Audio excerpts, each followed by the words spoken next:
Em 1848, apenas 4 anos após o telégrafo elétrico enviar a primeira mensagem em código Morse, tap, tap, tap, as adolescentes americanas Maggie e Katie Fox alegaram estar recebendo mensagens dos mortos, tais como toque, toque, toque. Rap, rap, rap.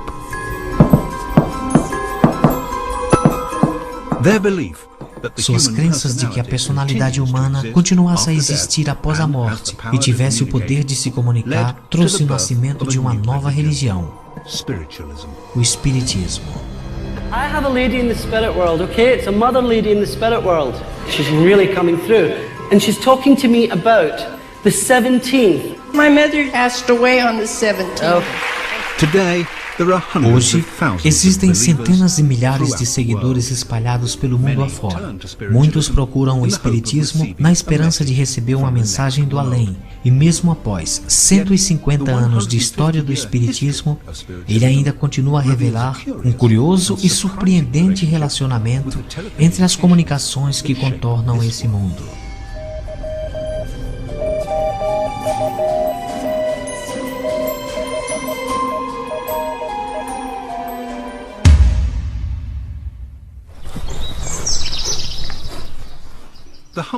Na casa humilde onde o Espiritismo surgiu, em Hartsfield, um distrito rural do estado de Nova York, logo após a família Fox ter se mudado, a casa começou a ecoar batidas e vibrações misteriosas.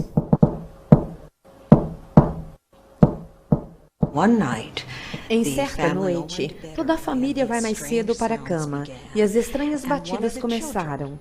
E uma das meninas, Katie Fox, que tinha mais ou menos 11 anos de idade, disse aos ruídos. Ela começou a falar com os ruídos e disse: "Por que você não faz como eu faço?"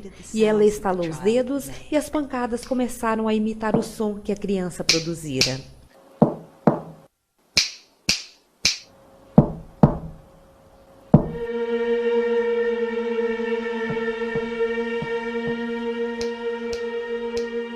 Kate e sua irmã Maggie estabeleceram um código simples de sim ou não e perguntavam ao som como se esse fosse uma pessoa.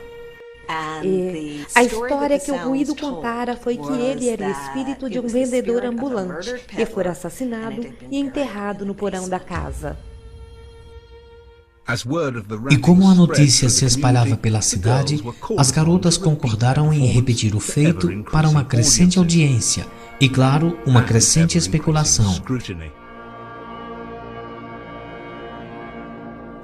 E até mesmo os mais incrédulos falharam em encontrar uma explicação lógica e racional para as batidas. Então, ficaria decidido que ou Kate e Maggie eram excelentes charlatãs,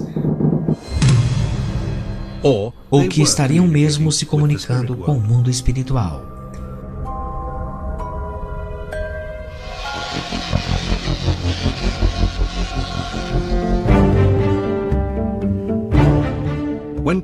Quando Kate e Maggie Fox alegaram que podiam se comunicar com os mortos, o mundo estava se transformando rapidamente.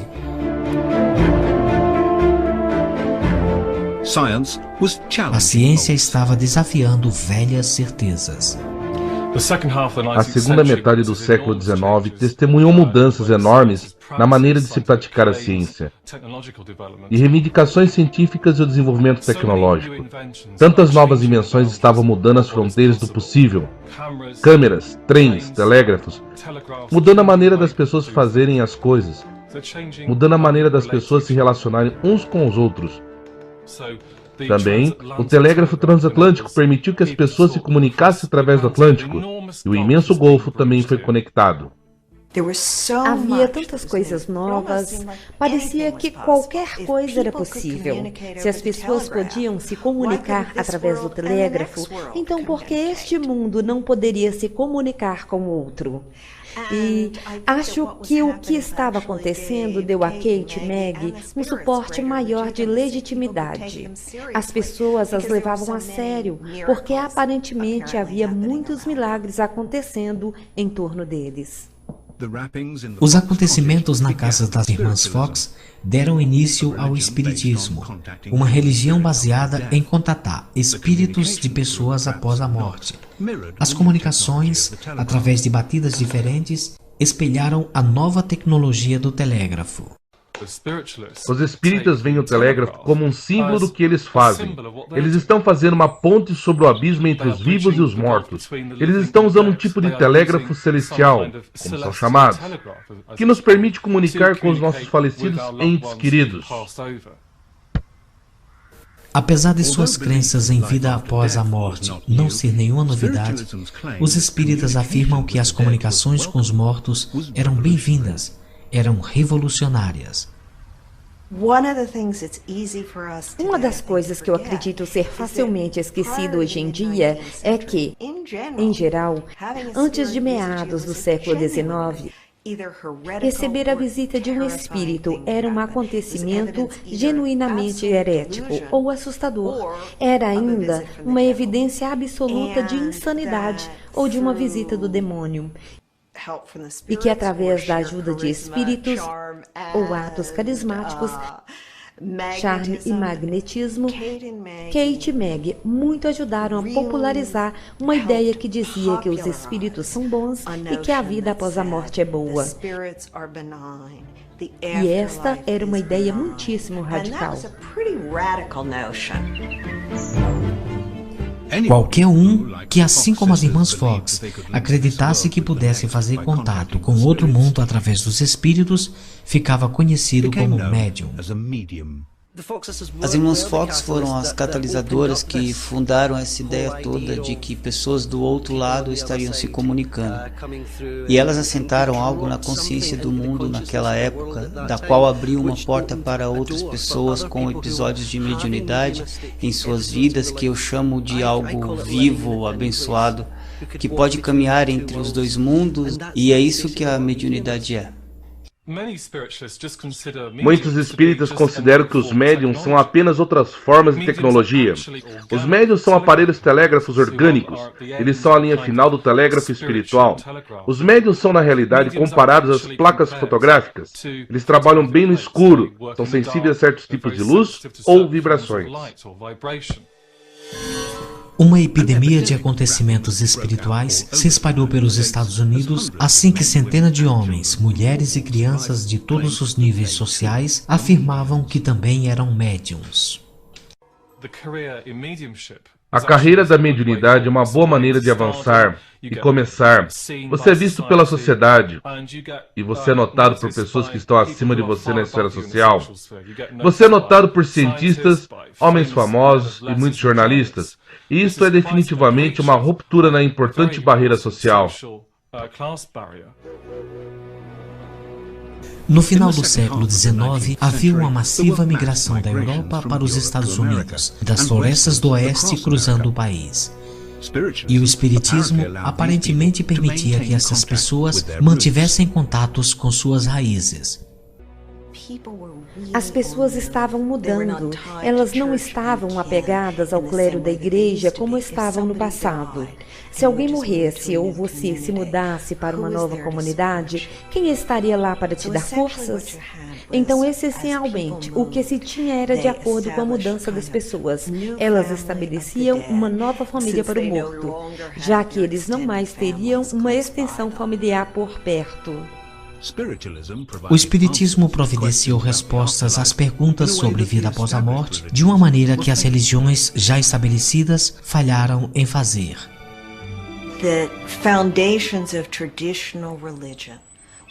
O fundamento das religiões tradicionais estava sendo desconsiderado, em partes por descobertas científicas.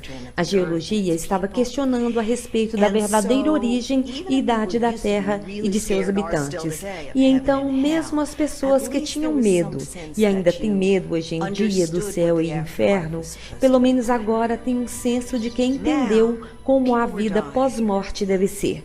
Agora, as pessoas estão morrendo, porém, a noção de vida pós-morte é trazida em questões.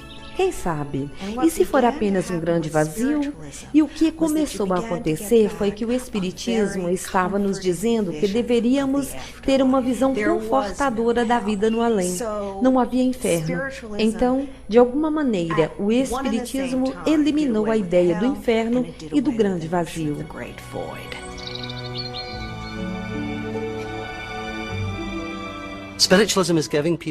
O Espiritismo estava permitindo que as pessoas pudessem ver um mundo ainda não visto sem ter que passar por nenhuma doutrina religiosa. É algo que você pode fazer individualmente e não tem que praticar em certo lugar, e isso é para todos os seres humanos. Então eu acho que o Espiritismo em si, sua ideia, atinge as estruturas religiosas. O contato direto com espíritos nos oferece certezas de uma mudança rápida em um mundo de incertezas.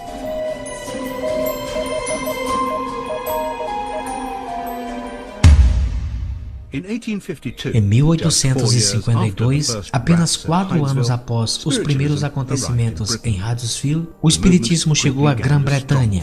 O movimento rapidamente ganhou atenção entre trabalhadores das minas e usineiros do Polo Industrial Norte. Uma das mais fortes adeptas foi a médium Emma Harding Brinton. Emma Harding Brinton Emma Harding Brinton havia estado na América, onde conheceu as irmãs Fox. E quando ela voltou, dava palestras. E as pessoas se interessaram e formaram grupos. E minha bisavó foi uma das pessoas que fundaram o primeiro centro em Huddersfield.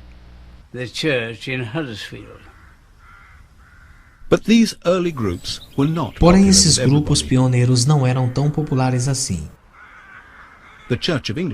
A Igreja da Inglaterra acusou os espíritas de evocar os mortos, uma prática proibida, sob a acusação de práticas de bruxaria de 1735. O ato da Igreja logo causou a hostilidade vinda da mídia e do público.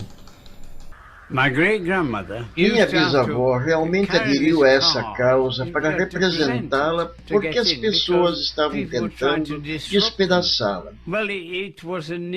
Mesmo sabendo que era algo novo, o Espiritismo, e claro que as pessoas sempre evitando algo que não conhecem. E acabam se virando contra, então. Os espíritas tinham suas janelas apedrejadas porque praticavam o espiritismo.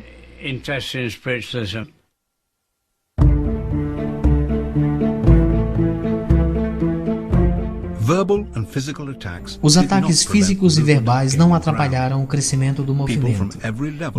Pessoas de todos os níveis da sociedade vitoriana corriam para os centros quando os médiuns convidavam os espíritos a se comunicarem. Esses eventos começaram a ser chamados de mesas girantes. Além das batidas e manifestações, a presença dos espíritos era indicada por outros fenômenos físicos. Mensagens espíritas eram soletradas usando cartões como letras, placas, batidas em um tamborim e vozes vindas do escuro. O problema que vemos é que isso levou à especulação e sempre houve charlatões visando obter lucro. E para cada médium genuíno havia 4 ou 5 que não eram. E então acho que havia muitas coisas que eram ensinadas. Muitas pessoas pensam que os espíritas do século XIX eram ignorantes e leigos, mas do que eles se esquecem é que muitas dessas pessoas que estavam interessadas no assunto desde o começo eram advogados, médicos, cientistas e pessoas que estavam acostumadas a perguntar sobre tudo. E estas são as pessoas que foram lá, viram e acreditaram. E elas não eram ignorantes. Acima de tudo isto, era a natureza da ciência. O fenômeno espiritual mais sensacionalista de 1850 foi o das mesas girantes. Os atendentes das sessões colocavam as mãos sobre a mesa e esta então começava a girar. Ela balançava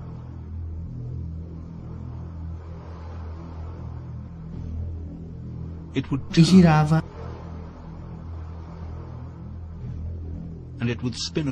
e se movia pelo chão. As mesas girantes foram uma loucura porque se tratava de um espetáculo. Isto aconteceu antes da televisão e de outras diversões que temos hoje em dia. As pessoas que faziam isto sabiam que a mesa estava se movendo sem nenhum envolvimento. Estava sendo girada por alguma força estranha. E algumas pessoas acreditavam que esta força vinha de espíritos dos mortos. Outras acreditavam ser o demônio e outras acreditavam ser charlatanismo. Para a Inglaterra vitoriana, somente a ciência poderia estabelecer a verdade. A experiência científica mais famosa até hoje é a de Michael Faraday.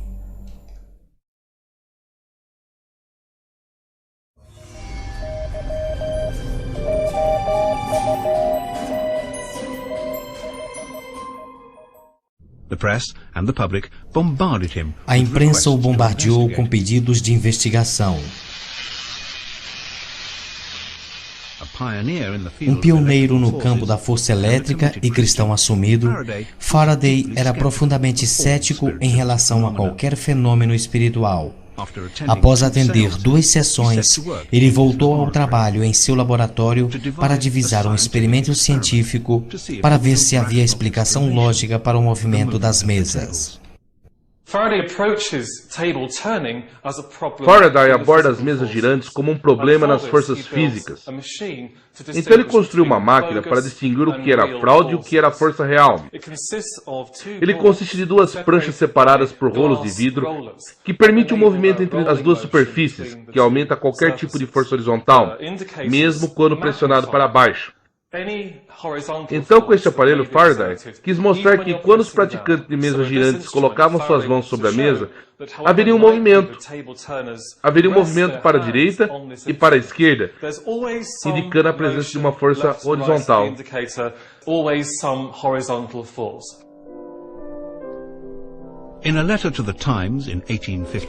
Em uma carta para o jornal Times em 1853, Faraday rejeita qualquer causa sobrenatural como sendo sem sentido.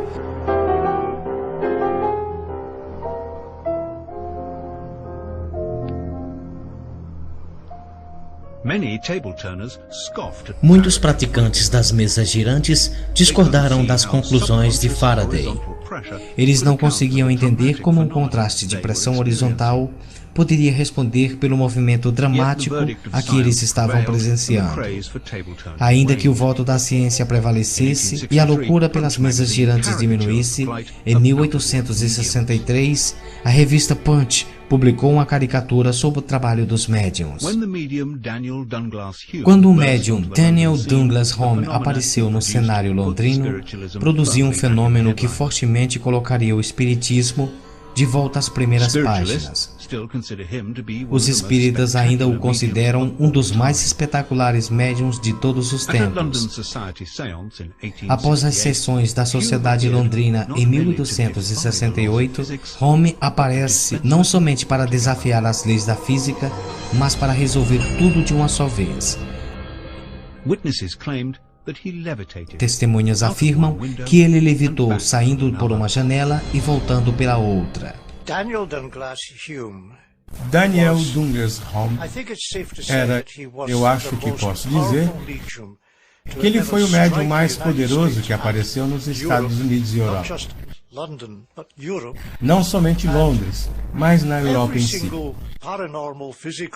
E cada fenômeno físico paranormal que poderia acontecer, aconteceu com Daniel. E vale lembrar que todas as vezes que ele estava demonstrando, ele demonstrava em ambientes claros como este. Ele nunca demonstrava no escuro. As pessoas podiam ver exatamente o que estava acontecendo. Home atribuía seus poderes aos espíritos. Os céticos afirmavam que ele era apenas um hábil hipnotizador, que explorava sua alta sensibilidade entre sua audiência.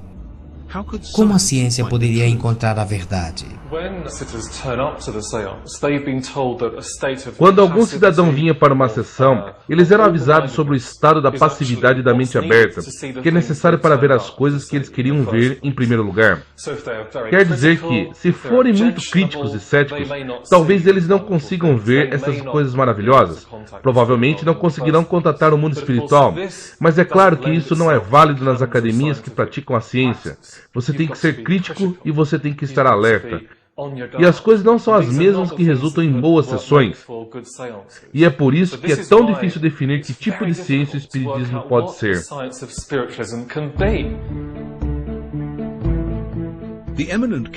O eminente químico William Crookes acreditava que poderia unir as sessões espíritas com a ciência. Famoso pela descoberta do elemento tálio, ele escreveu: novas forças têm de ser controladas ou a humanidade continuará ignorante em relação aos mistérios do universo. Diferente de Faraday, ele queria investigar as forças psíquicas. Isso seria uma das mais importantes descobertas da época. Primeiro, ele realizou um teste simples para provar que Home não era simplesmente um mágico inteligente. William Crookes comprou esse acordeão em uma loja. Ela ainda funciona. Então, ele e seus colegas construíram uma gaiola de arames onde o acordeão poderia ser visto lá dentro. Então Home colocou as mãos sobre a tampa da gaiola, que estava trancada com um cadeado. Moveu suas mãos para cima e para baixo, e o acordeão tocou. E o sobrenome de Home é soletrado H-O-M-E. E isso foi fantástico, pois o acordeão tocou Home Sweet Home. Para Crookes, este teste descartou a possibilidade de movimentos com as mãos ou hipnose e abriu a possibilidade de que Home era um condutor de forças psíquicas. Ele agora precisava de tecnologia que detectasse a presença de forças invisíveis. Crookes havia inventado um aparelho chamado radiômetro que claramente demonstrava que a luz pode mover objetos físicos dentro de um vácuo. O radiômetro também respondeu à presença de médiuns. Crookes agora precisava de uma maneira objetiva de medir e registrar essas forças psíquicas. Bem, um instrumento usado para medir isto é um aparelho de autorregistros. Ele pode ser colocado de um lado durante uma sessão espírita. Ele fica ligado e será capaz de registrar alguma força.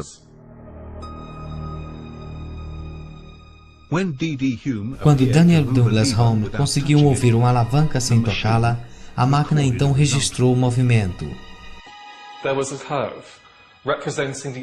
Havia uma curva representando os altos e o fluxo dessa força que aparentemente saía de Daniel Douglas Home, e que em outros lugares era capaz de produzir fenômenos fantásticos, tais como mesas levitando, e até o próprio Holmes foi capaz de levitar a altura da mesa da sala de jantar. O próprio Crookes diz que aquilo não era um instrumento que poderia ser hipnotizado. Como poderia alguém hipnotizar algo que não esteja vivo? Então Crookes considerou que ele tinha os traços de força psíquica ativa. Quando ele enviou suas conclusões para a sociedade real para serem publicadas, eles rejeitaram, dispensaram suas matérias, teorias e conclusões, considerando-as como não científicas. Então, desviado pelo pretensioso estabelecimento científico, Crookes publicou seus trabalhos em seu próprio jornal, o Jornal da Ciência, e foi em busca de evidências mais conclusivas sobre forças psíquicas.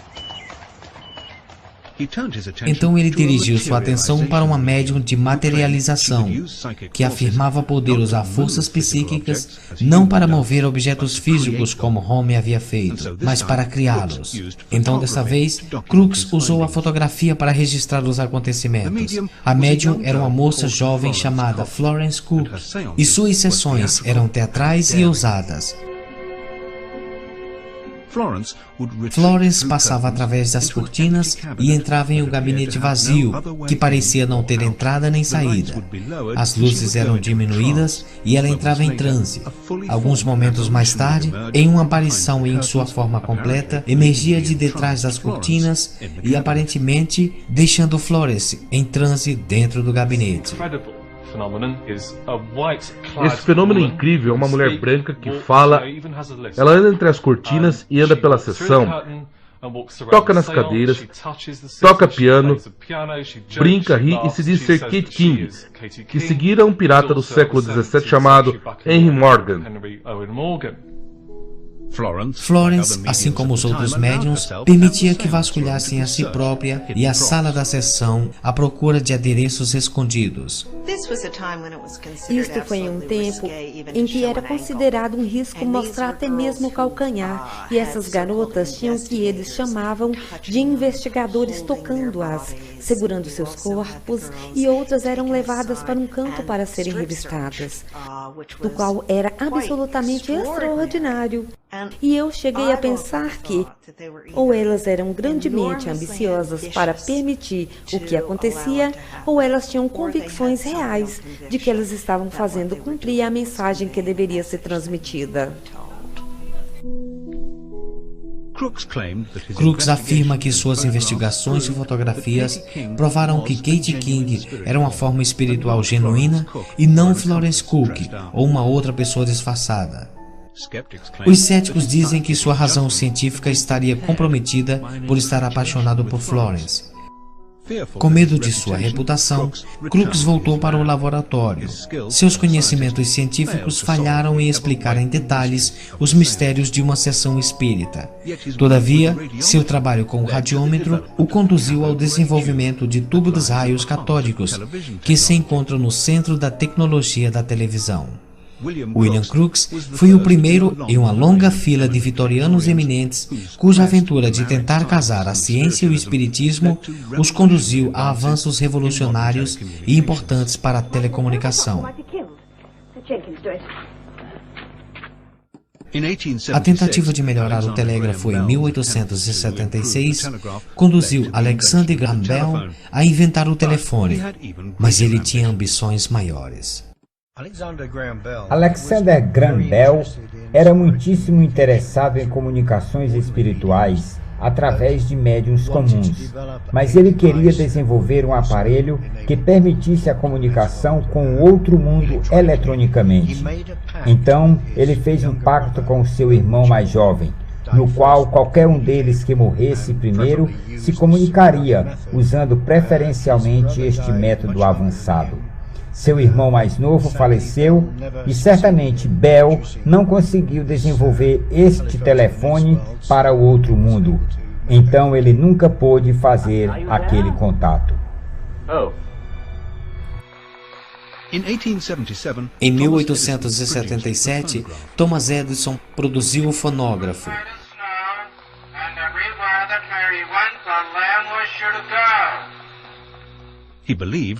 Ele acreditava que se podia criar algo que registrava as vibrações das vozes humanas, na certa, poderia um dia criar um aparelho que pudesse registrar as vozes dos mortos. Edison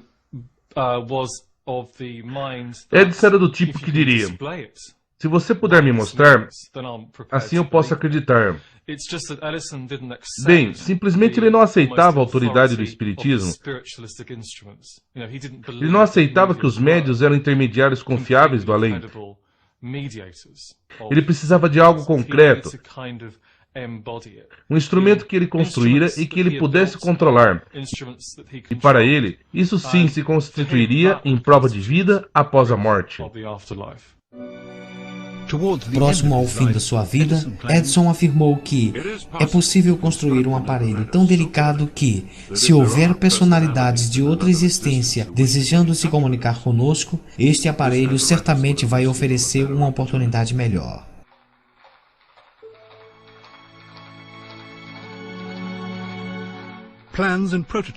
Planos e protótipos desse aparelho não sobreviveram, porém nós sabemos que Edison nomeou este aparelho de localizador de espíritos. Por volta de 1880, a jornada científica em estudar forças invisíveis atraía mais e mais homens de posição e influência, médicos, teólogos, professores, psicólogos e até mesmo políticos que consideravam que o fenômeno espírita era de séria indagação.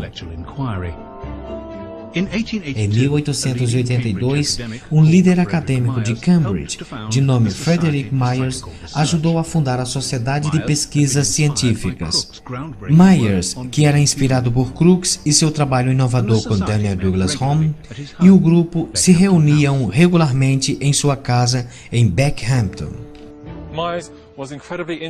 Myers era muito interessado no assunto da sobrevivência da alma após a morte. Era cercado de poderosos intelectuais, e essas pessoas aderiram ao trabalho de Crookes. Eles estavam absolutamente convencidos de que Crookes tinha algo em mãos. Eles disseram, nós podemos fazer algo mais com isso. Nós acreditamos que deve haver um estudo científico, uma força psíquica ou espiritualista, que explique esse fenômeno, e com essa teoria eles começaram a fundar a Sociedade de Pesquisas Psíquicas.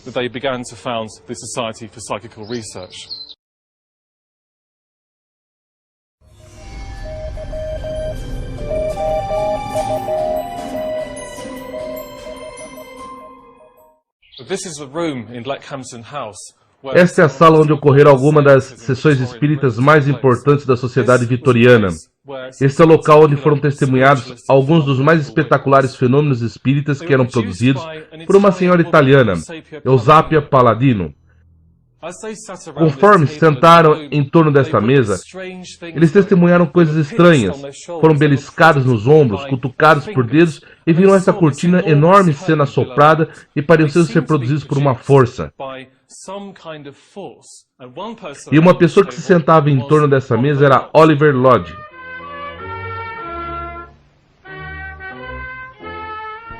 Oliver Lodge era um dos maiores físicos da época, um pioneiro do rádio, renomado pelo seu trabalho em fazer com que a eletricidade e o magnetismo cruzassem o espaço.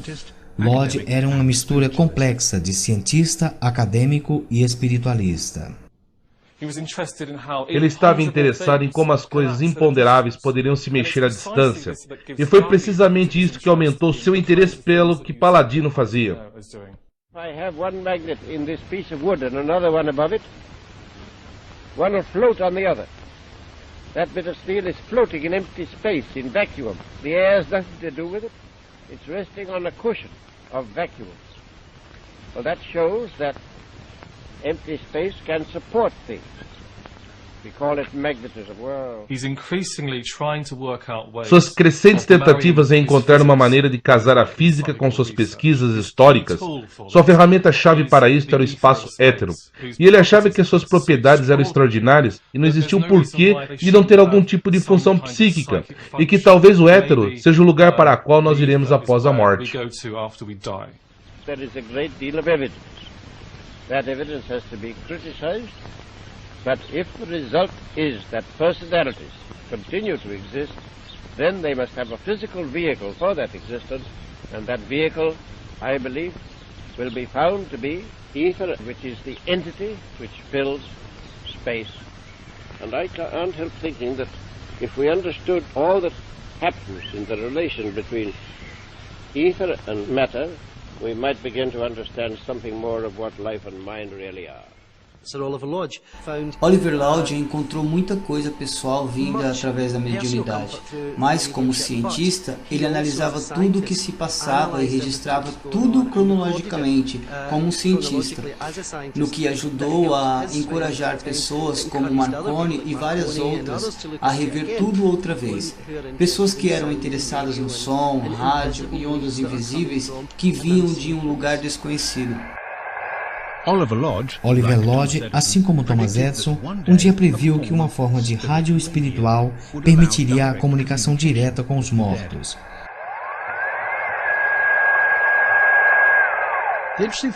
Quando pensamos em comunicação eletrônica, é claro que a eletricidade guarda um pouco de seus mistérios. Eu sei que podemos explicá-la com termos simples e que temos fórmulas que podem explicar o que acontece. Mas a energia sempre envolve algo mais complicado e parece ser algo que não obedeça talvez algum tipo de leis óbvias. Então existe aqui uma possibilidade de que esse seja um método que certamente pode ser ajustado para a comunicação com pessoas falecidas.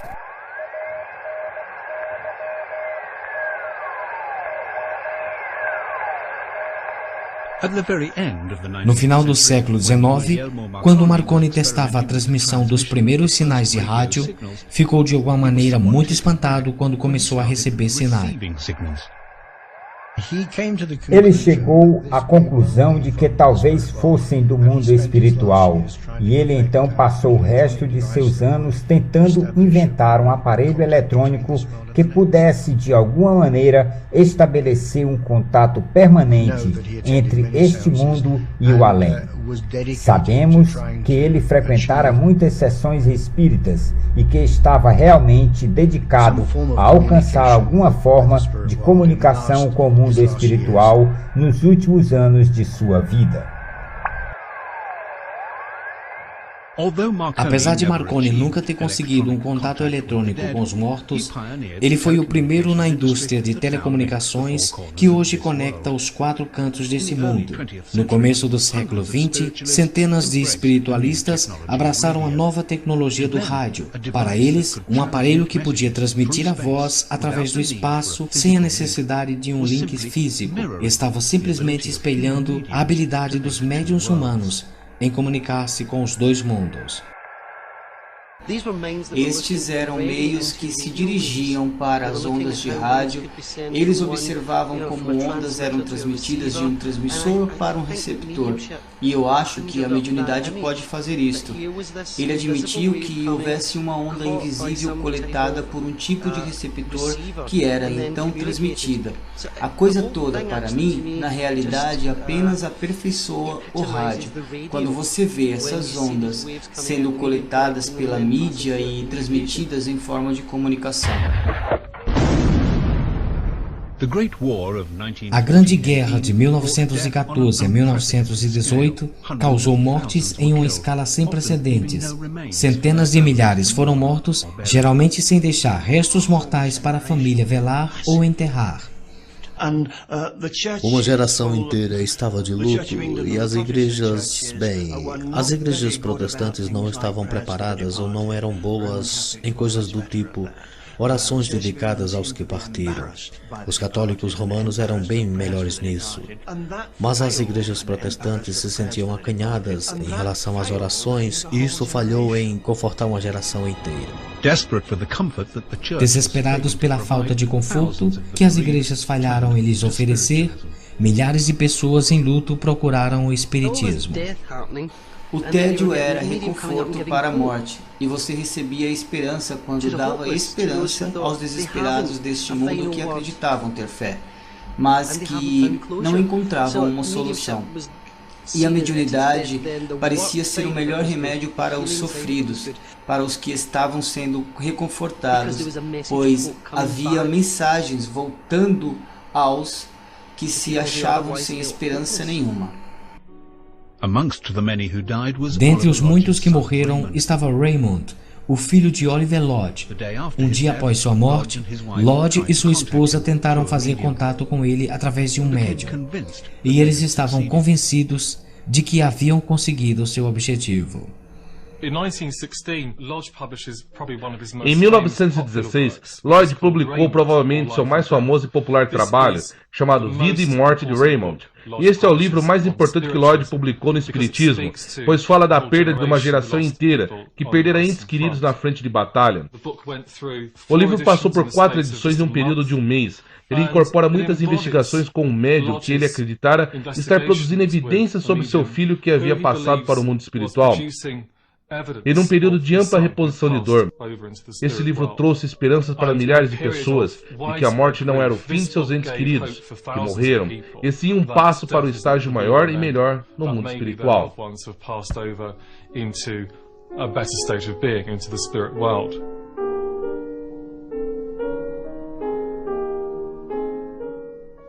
Um admirador fervoroso de Oliver Lodge era Sir Arthur Conan Doyle, que também perdera um filho na Grande Guerra.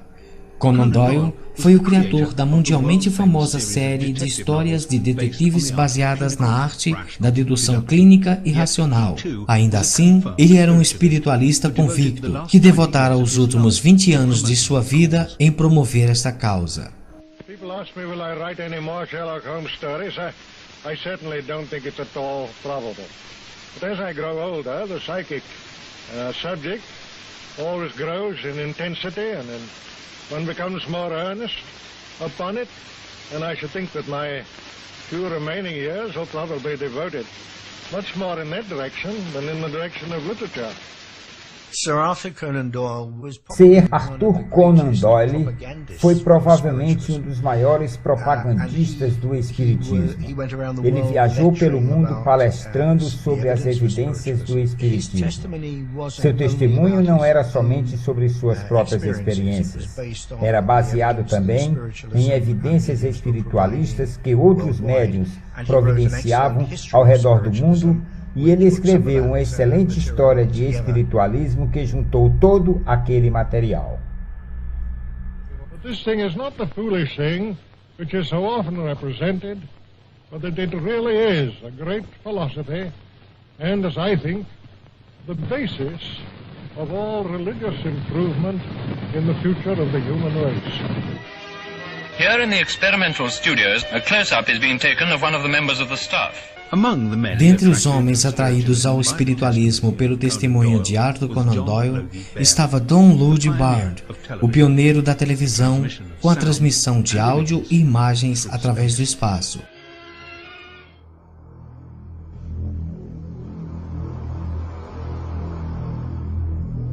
Em 1926, após assistir a uma sessão espírita, da qual ficara convencido de ter se comunicado com o espírito do finado Thomas Edison, Bard escreveu: "Eu tenho testemunhado alguns fenômenos muito estranhos e circunstâncias que deixam truques fora de questão. Estou convencido de que descobertas maiores e muito mais importantes ainda nos esperam ao longo das sombras dos caminhos desacreditados." The vision and sound are on. The station goes on the air.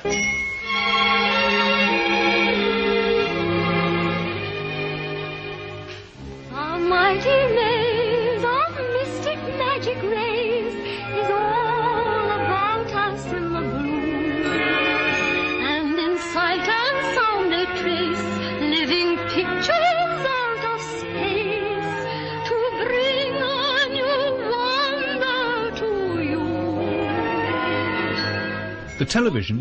A televisão a que assistimos agora incorpora décadas de investigações dentro do confuso fenômeno espírita, forças invisíveis e relação entre a mente e a matéria. One by one they play their parts in this latest of the arts to bring new enchantment to you.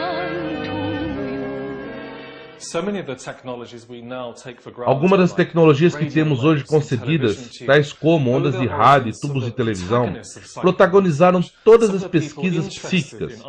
Algumas das pessoas interessadas em isolar, detectar e medir a telepatia e as forças psíquicas foram também alguns dos pioneiros das novas maravilhas da tecnologia científica. As investigações sobre forças psíquicas e forças relativas de William Crookes os levaram ao radiômetro. E lembre-se que o coração da televisão é o tubo de raio catódico, oriundo do radiômetro, que fora patenteado em 1875.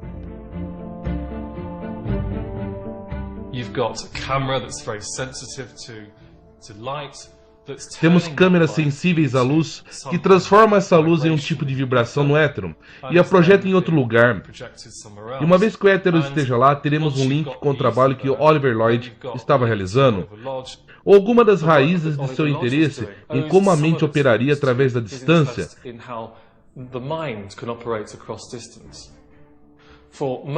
Em alguns momentos de sua carreira, os empreendimentos da ciência e do espiritismo estavam ligados.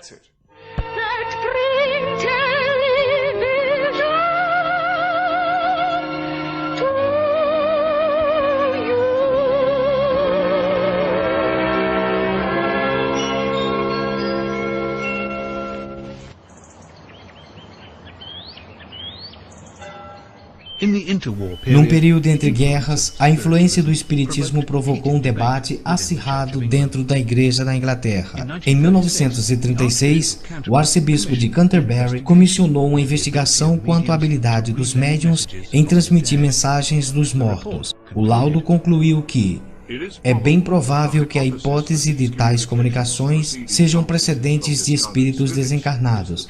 É verdadeira. O laudo também rejeitou a necessidade de evidências científicas para provar que o fenômeno espírita fosse verdadeiro, dizendo: existem paralelos muito claros entre os milagrosos eventos registrados no Evangelho e o fenômeno atestado pelos espíritas. E devemos acrescentar que os milagres e a ressurreição em si não são suscetíveis a uma verificação científica. Apesar de a informação ter vazado para a imprensa espírita, o laudo só fora oficialmente publicado após 40 anos. Existem vários materiais parapsicológicos na Bíblia e muitas coisas na Bíblia podem ser melhor interpretadas se você estiver suscetíveis às inserções parapsicológicas. Certamente que as aparições na ressurreição são bem parecidas com as aparições de pessoas que são vistas pelos amigos após terem morrido. Isso não é a ressurreição em si, mas certamente mostra que, se estivermos suscetíveis às possibilidades parapsicológicas, poderemos ler a Bíblia de uma maneira bem diferente.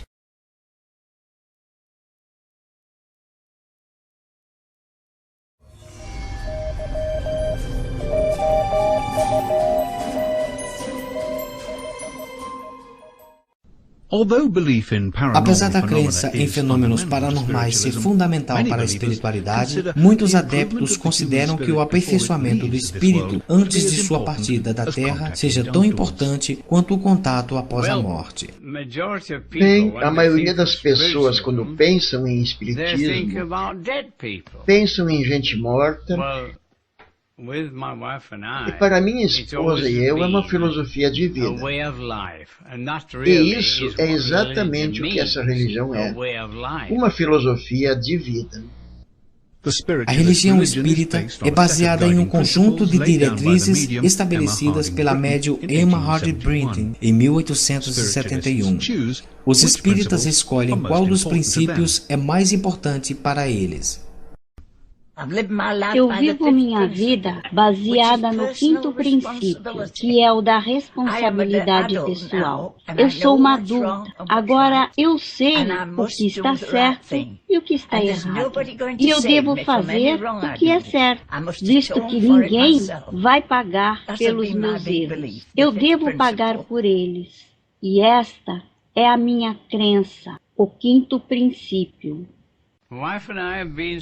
Eu e minha esposa somos espíritas há mais de 90 anos e nunca obtivemos uma palavra da consciência psíquica e nós temos plena consciência do que é ser médium.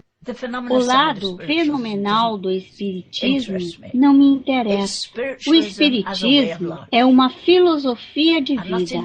Os fenômenos não me interessam nem um pouco. Eu deveria estar no liceu. Este é o maior interesse da minha vida.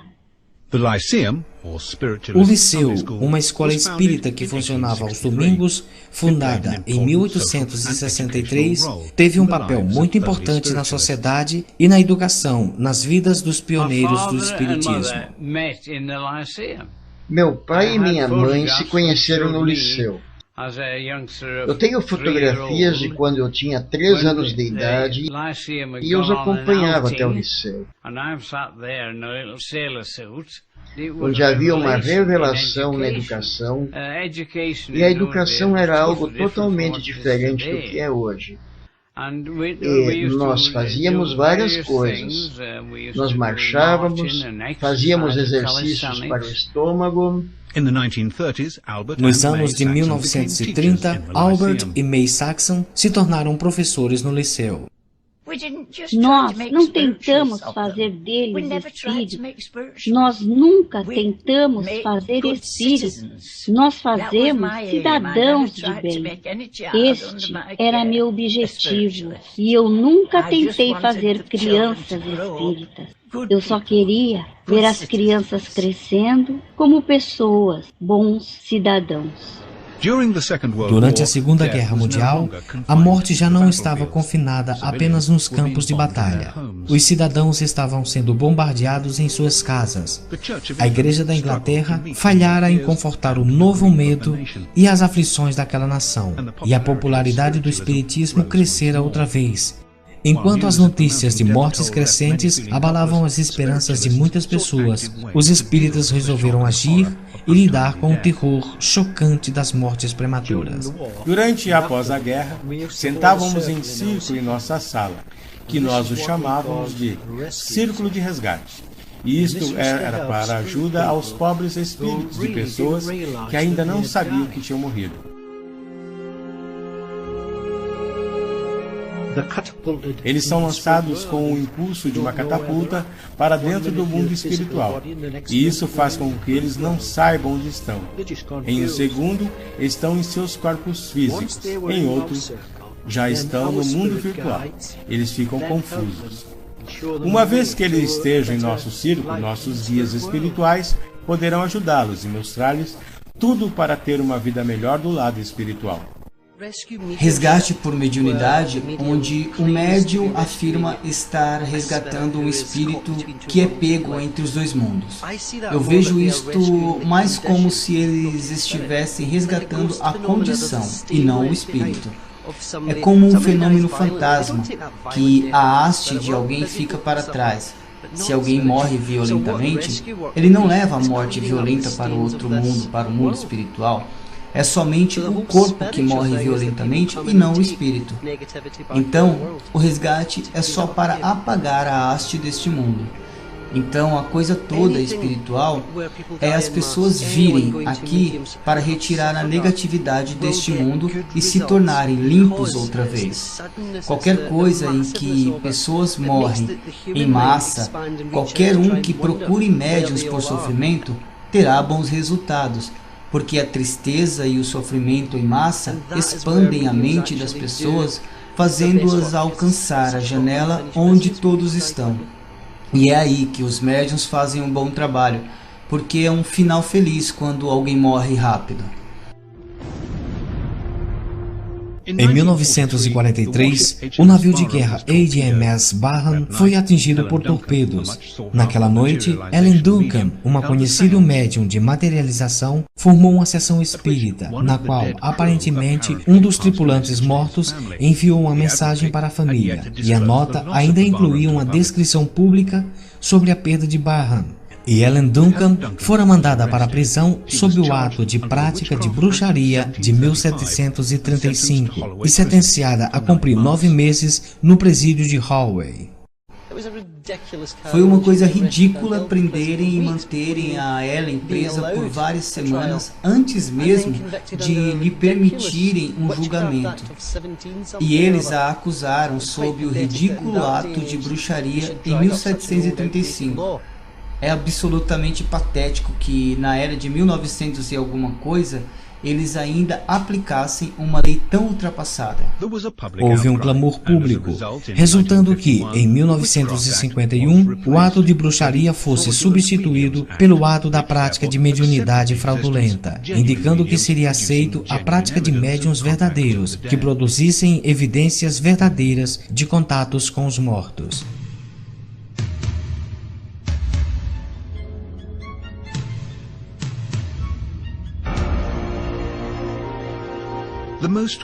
O mais elusivo e controverso de todos os fenômenos espíritas foi o ectoplasma. O ectoplasma é uma substância supostamente produzida pelos médiuns de materialização que fornece aos espíritos uma forma mais tangível. Tal fenômeno foi originalmente registrado no século XIX, mas a suposta ocorrência somente se espalhou nos anos de 1940 e 1950. Este é um misterioso tipo de substância. Parece fluídico, parece líquido e até gases que saem dos orifícios corporais e possivelmente da mente do médium em ação. Ou quem sabe, de espíritos desencarnados, e isso se transforma em todos os tipos de coisa e até mesmo formas humanas. Este é um grupo. Minha mãe está sentada no meio e meu pai está atrás, em pé. Minha esposa está sentada próxima à minha mãe. A mãe de Thomas Harrison, Minnie Harrison, foi uma das médiums de materialização mais renomadas do período pós-guerra. Don Mackenzie, um amigo espírita, tinha lembranças vívidas de certa sessão que acontecera aproximadamente 60 anos atrás. Em 6 de abril de 1946, nós testemunhamos esse ectoplasma, que saía de minha mãe, saía de sua boca e ia para o chão. E aquilo formou um círculo. E nós dizíamos, olha aquilo, olhe, é ectoplasma. E então aquilo começou a formar uma coluna de ectoplasma branca. E então podíamos ver que havia um rosto na parte de cima. Então, 2 mãos e 2 braços começaram a surgir dessa coluna, ou cilindro, e vinha em minha direção. Então, automaticamente eu estendi a minha mão e aconteceu que era Annie Dwight, que passara para o mundo espiritual em 1942. Ela segurou minhas mãos sobre a dela, que estava quente, e com essa mão ela colocou sobre a minha mão direita 4 flores de cravo. Juntando minhas mãos, ela disse, são para você. E eu fiquei sentado ali, acho que eu diria assustado. Quando eu vi algo assim, não há nada no mundo que pode provar que a vida não seja contínua. E esta é uma verdadeira convicção que carrego por toda a minha vida. Isso é algo do qual eu sempre me lembrarei. Esta é a foto do ectoplasma saindo pela boca de minha mãe. E este é o lugar onde ela se sentou na cadeira, atrás da cortina do gabinete, que nesse caso a cortina estava enrolada, o que permitiu uma boa luz fotográfica para uma boa fotografia. O grande assunto é o ectoplasma que supostamente exala do médium e se forma. Existem centenas de pessoas que afirmam terem visto, por exemplo, em círculos horizontais, onde elas estariam uma simples reunião de fim de semana e elas formavam o ectoplasma e tudo mais, onde não se encontravam somente pessoas vivas, mas também os mortos. E mais uma vez, seu coração fica exposto a acreditar, porque as pessoas que testemunharam essas coisas são pessoas transparentemente honestas. Porém, testemunhos e provas fotográficas falharam constantemente em convencer os céticos ou em atender às exigências da ciência. Estudos psíquicos têm aumentado os tipos de evidências psíquicas fenomenais que podem existir mesmo longe da influência do médium ou da sessão espírita. O maior problema com o espiritismo é a condição da sessão espírita. Não são todos que querem vir ou estar lá. Nem todos concordam com o escuro. Se alguém quiser persuadir em provar as sessões, eles terão que produzir algo que possa ser visto fora das paredes das sessões escuras. E isto é crucial para persuadir uma audiência cética a entender o que está acontecendo.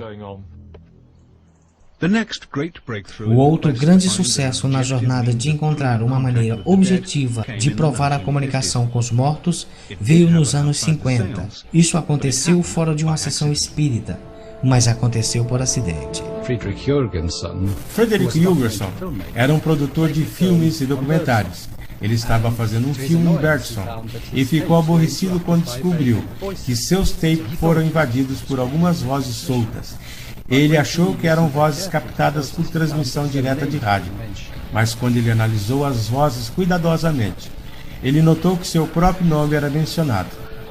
Alguns de seus trabalhos foram submetidos a testes científicos e ficou provado que havia algo acontecendo por ali e que não poderia ser transmissão direta de rádio. Caso contrário, poderiam ser detectadas por meios científicos.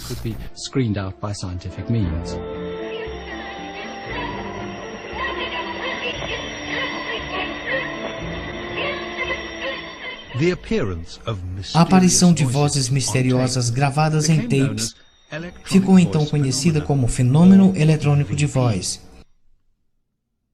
Centenas de pessoas trabalham hoje nesse campo, não por causa da espiritualidade, mas porque estavam convencidos pelas evidências.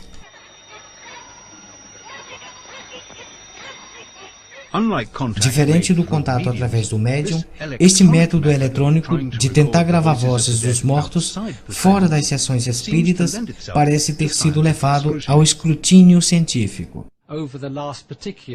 Particularmente durante mais de 2 décadas ou pouco mais, talvez, temos investigado severamente.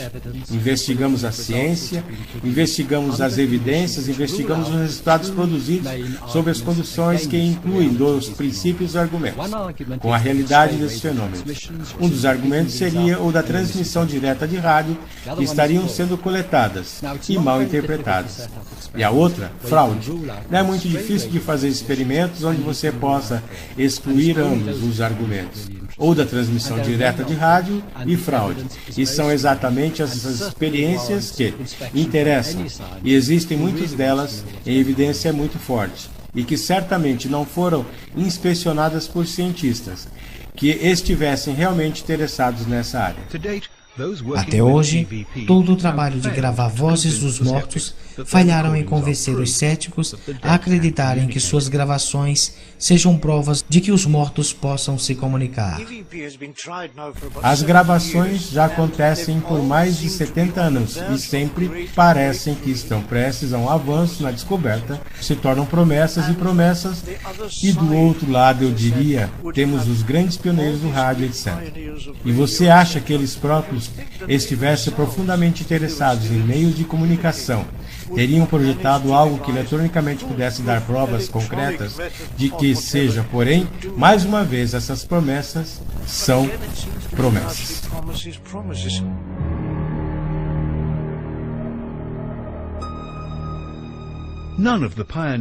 Nenhum dos pioneiros da comunicação que morreram fizeram contatos prováveis, seja por meio eletrônico ou mediúnico.